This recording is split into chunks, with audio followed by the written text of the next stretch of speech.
അങ്ങനെ നമ്മൾ temperature set ചെയ്യാൻ വെച്ചിട്ട് മീനുകളുടെ കാര്യം മറന്നു കേട്ടോ.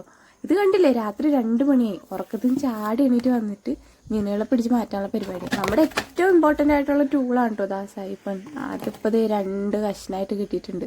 അങ്ങനെ നമ്മൾ വെള്ളമൊക്കെ കപ്പിൽ കോരി എടുക്കാനുള്ള പരിപാടിയിലാണ് കേട്ടോ. അപ്പോഴേക്കും ബക്കറ്റും കപ്പ് നന്നായിട്ട് വൃത്തികേടായിട്ടുണ്ട്. അതെല്ലാം ക്ലീൻ ചെയ്ത് ആ മീനുകൾക്കുള്ള വെള്ളം നമ്മൾ ഫില്ല് ചെയ്യാണ് കേട്ടോ. ആദ്യ രാത്രി ഒറ്റയ്ക്ക് വീടിന്റെ പുറത്തിറങ്ങി നിൽക്കുന്നതുകൊണ്ടാണോ എന്ന് അറിയില്ല, എനിക്ക് കൂട്ടിന് ആൾക്കാരൊക്കെ എത്തിയിട്ടുണ്ട്. എന്തിനാണെന്നാവോ മറ്റൊരു ബക്കറ്റിലൂടെ എടുത്തിട്ട് നേരത്തെ വെള്ളം ഫില്ല് ചെയ്ത് ബക്കറ്റിന്റെ അടുത്ത് കൊണ്ടുവന്ന് വെച്ചിട്ടുണ്ട്. അപ്പൊ ഇനി നമുക്ക് ഒട്ടും വൈകാതെ മീനുകൾ പിടിച്ച് ബക്കറ്റിലേക്ക് ഇടാം കേട്ടോ. ഫ്രിഡ്ജ് ബോക്സിലേക്ക് ഇടാത്തതിന്റെ കാരണം അതിൽ നിറയെ ഹെയർ ആൽഗ തിങ്ങിയിട്ട് ഭയങ്കര വൃത്തികേടായിട്ടുണ്ട്. അപ്പൊ നമുക്ക് എല്ലാം റീസെറ്റ് ചെയ്യണം അടുത്ത് തന്നെ. ഈ കത്രികയുടെ പോലെ എല്ലാവരും കണ്ടതല്ലേ, നമ്മുടെ വീട്ടിലെ ഒട്ടും കുരുത്തൊക്കെ ഇടില്ലാത്ത ഡോഗ്സിന്റെ കലാവിരുതാണ് കേട്ടോ. അപ്പൊ ഇതാ ഇത്രയും മീനുകളാണ് നമുക്ക് വന്നിട്ടുള്ളത്. കാണുമ്പോൾ ഭയങ്കര വിഷമാവാണ് കേട്ടോ. എന്ന് വെച്ചാൽ ദുരന്തത്തിന് മേലെ ദുരന്തങ്ങൾ സംഭവിച്ചുകൊണ്ടിരിക്കുക. വീണ്ടും ഒരു ദുരന്തം ഇന്നലെ സംഭവിച്ചിട്ടുണ്ട്. അതുകൊണ്ട് തന്നെ ചാനൽ മൊത്തമായിട്ട് അങ്ങ് ഡിലീറ്റ് ചെയ്ത് കളഞ്ഞേക്കാന്ന് വരെ തീരുമാനിച്ചിട്ടുണ്ടായി.